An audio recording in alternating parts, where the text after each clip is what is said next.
Laura, is Ivy at home? She's out with her friends. She's going to study at the library. Wow, that's commendable, even on a day off. When I was a kid, I used to play all day during holidays. Well, she's serious like me, you know. She's smart and truly a daughter to be proud of. But she's only in the 5th grade.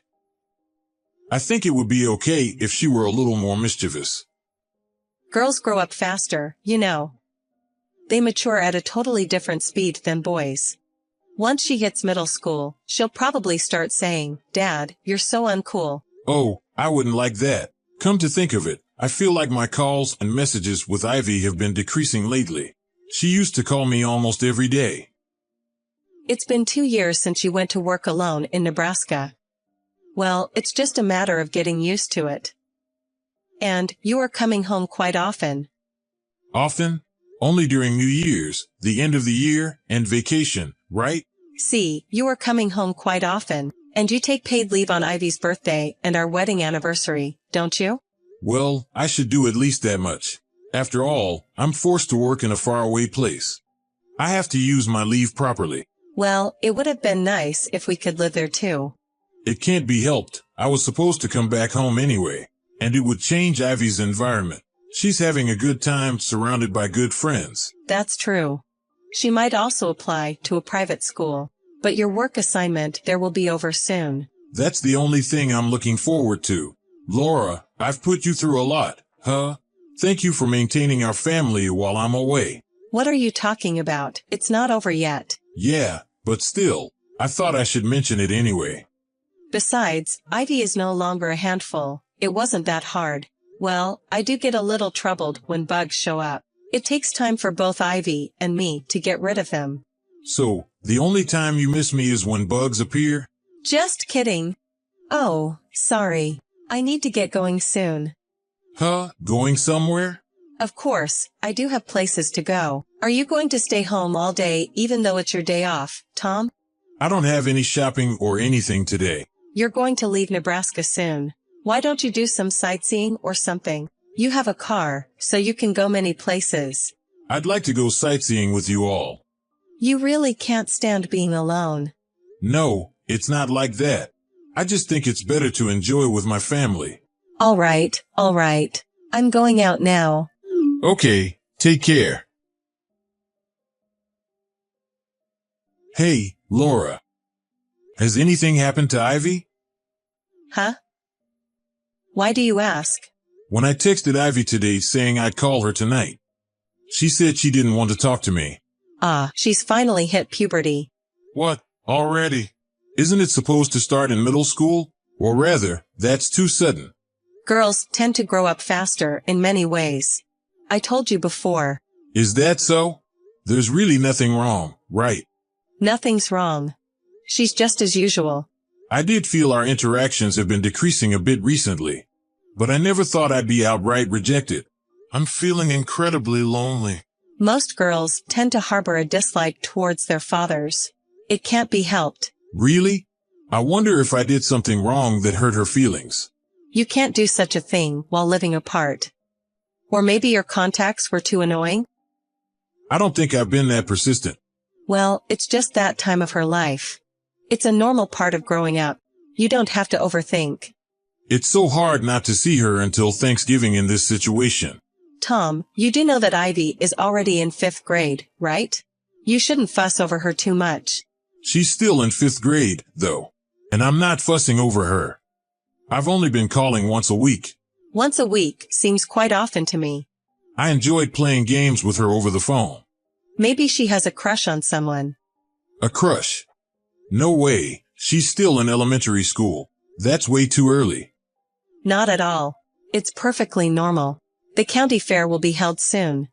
I'm sure she'll enjoy a little summer romance this year. Please stop. I don't want to hear about it.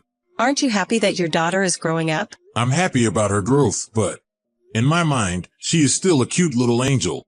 I worry about what the future holds after seeing your reaction. She might start giving you the cold shoulder when you come back. You better be prepared. Somehow, I'm having a strong pain in my stomach. You need to let go a bit. This is a good chance since you're away. If you act as usual, she'll come back around. Is that so? Yes, that's how it is. There's really nothing wrong, right? Nothing, so relax. Okay, I understand. I'll refrain from calling her for a while. Yeah, do that. I'll try to find out, too. No, that's fine. If she noticed, she might dislike me even more. Really?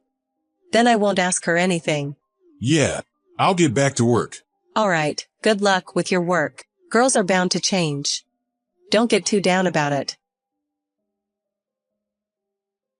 Tom, long time no see. Are you still working away from home? Yeah, I am. But I'll go back home within half a year. So I'm looking forward to that. Although I'm a bit hesitant. Hesitant? Listen to me, Carl. My daughter has finally hit puberty. She told me the other day that she didn't want to talk to me over the phone. For a dad who adores his daughter like you, that's a huge problem, isn't it? Yeah, it is.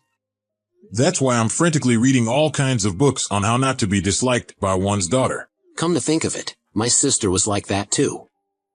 When she was in middle school, she used to say things like, "Don't wash my laundry with dads." I guess it's normal, huh? Isn't it? But my younger sister wasn't like that, so I guess it depends on the kid. I see. But more than that, I wanted to ask you something. Is your daughter okay? She was rushed to the hospital, wasn't she? Huh? Hospital? I heard she was brought to the hospital where my wife works. She's got a pretty bad injury, right? What? Ivy got injured? Yeah, did it happen yesterday? No, the day before? She's in the hospital after the accident, right? What are you talking about? My daughter didn't have an accident. Tom. Are you okay? You're not escaping from reality or something, are you? No, it's not her for sure. I haven't heard any such news. I talked to Laura yesterday as usual. There's no way she wouldn't tell me if Ivy had an accident, right? Well, that's true. But my wife said it was indeed your daughter. She has a great memory. And we went camping together 3 years ago, remember? So I don't think she's mistaken. Is Ivy really in the hospital? Yeah, I think that's for sure. Then why didn't Laura tell me? Huh, she should tell me, right? I don't know why she didn't tell you. But in most cases, wouldn't it be because she didn't want you to know? Hold on, I'll call her again. Okay. You said it was an accident, right? Yeah, my wife doesn't seem to know the details. But it seems she was involved in a traffic accident and was brought in late at night. Late at night? Is she okay? Is she conscious? Sorry. I didn't ask about that. I'm going back home right now. Please let me know when you find out more. Got it. If you're driving home, don't rush. It wouldn't be funny if you had an accident too. I'll do anything necessary, so let me know if there's anything else I can do. Tom, I haven't heard from you for several days. Are you okay? You're alive, right? Yes, I am. Good to hear that. You used to contact me at least once a day. I was worried when you suddenly stopped calling me. Were you down because of Ivy? Yes, that's right. You really do take things seriously when it comes to Ivy. This is the situation. It's serious. You're overreacting. Rejecting their father is like a rite of passage for girls. What I'm talking about is her accident. What? She was in an accident and was taken to the hospital in the middle of the night, right? How did you know? A friend's wife works at the hospital. You know, Carl's. We went camping together before, remember? Now that you mention it, she did say she was a nurse. So why didn't you tell me? I'm sorry. I didn't want to worry you, Tom. You were already upset about being unable to call her, right? I thought if I told you about the accident, you would rush home. So I thought I would wait and see. You kept such a serious matter from me. Ivy broke her leg, didn't she? You should have told me. Actually, she and I had a bit of an argument. and then she stormed out of the house. I was so angry at the time, I told her not to come back. So I couldn't tell you. I'm sorry. You were afraid of being blamed, so you didn't tell me, huh? I'm really sorry. Enough is enough. Let's get a divorce. What? A divorce? Because I had a fight with her and kicked her out. Wait, I admit I was wrong to hide it. But the accident wasn't my fault, was it? No, I think it's your fault. She found out you having an affair and confronted you, right?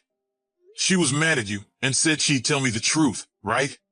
That's what led to the argument, I heard. Did you hear that from her? Yeah, I heard from Carl that she was hospitalized. I rushed straight to the hospital. Then she told me everything. You threatened her, didn't you? Saying that if she spilled the beans, her comfortable life would end. You even lied that I was having an affair here. I never said such a thing. Even if you deny it, I believe her. She ran out of home in shock and then had the accident. I'm sure her accident is your fault. I'm not having an affair. She made it up. You thought you were safe because you deleted the incriminating photos from her phone? Too bad. A friend of hers took those photos, and they're still on her friend's phone. What? Since I got back here, I had someone look into you for a few days. You were staying at your lover's house instead of visiting Ivy in the hospital, weren't you? Your daughter is seriously injured. How dare you? It's fine, though, because I could spend time with her without you noticing it. But you are doing the most terrible thing as a person and as a parent. You know that? I can't stay married to such a woman anymore. Tom, I'm sorry. I was lonely. I thought I'd hold on a little longer until you come back. But I needed human touch once in a while. I don't care about that. I'm not interested. Please listen. I'm not making excuses, but I've only met him a few times, so it's not like I'm serious or anything. So it's okay because it was just a fling? That's not what I mean. But you're saying so. I might not have chosen to divorce if it was just the affair. But Ivy knows about it. And you're the one who drove her to the edge, right? I am sorry. I do appreciate that you took care of the household chores and looked after my daughter while I was away, but we can't live together anymore. You also lied, saying you've only met the guy a few times. I caught him and read your messages. It's been more than 6 months, hasn't it? Tom, please forgive me. I was panicking too. I never thought Ivy would catch me cheating. I swear I'll never do it again. I'll make up for it in any way I can. Please, just don't divorce me. If Ivy hadn't found out and there hadn't been an accident, I would have considered it. But I can't anymore. I don't think she needs a mother who puts her in this situation. I'll apologize to her too. She said she doesn't want to see you ever again. You betrayed your family and even lied about me having an affair. She said you're not her mom anymore. I'm sorry. I was really stupid. Please forgive me. Please. If you were truly sorry, you'd be by Ivy's side taking care of her. I don't recall marrying someone who would meet another man while our daughter was suffering. The one who changed wasn't her, it was you. We then talked about the way forward with both sets of parents. Everyone but my wife was against our divorce. She reluctantly signed the divorce paper and was immediately taken away by her parents. Thanks to Ivy's strong preference, I was awarded full custody. Laura's lover was someone from her part-time job. I heard she ended up in a relationship after going out for drinks and started meeting frequently. Ivy discovered the affair when she came home early from hanging out with friends and saw her mother getting out of his car. She felt something was off and decided to investigate. It was just fun and games, like playing detective at first. So when she actually saw her mother cheating, she was too shocked to move. One of her friends took a picture for her, she explained to me through tears. When her mother told her I was cheating too, she could find no place to return to. I can never forgive my ex-wife for what she's done to Ivy. After her parents took her away, she was kicked out of their house. She occasionally contacts me saying she has no one to turn to and can't survive without any job. But I couldn't care less what happens to her, and I have no intention of helping her. What she did to us was that terrible. Unless she bothers Ivy, I have no interest in whatever sort of life she leads. Half a year has passed since then, and Ivy's injuries have healed. I immediately stopped working away from home and moved in with Ivy. With my family's and her friends' support, she is a cheerful girl again. I get home as early as possible and spend more quality time with her. While it's hard to completely erase the sadness, I'm determined to create lots of happy memories from now on to heal her wounded feelings, and to clearly show her that there is love that will never betray her.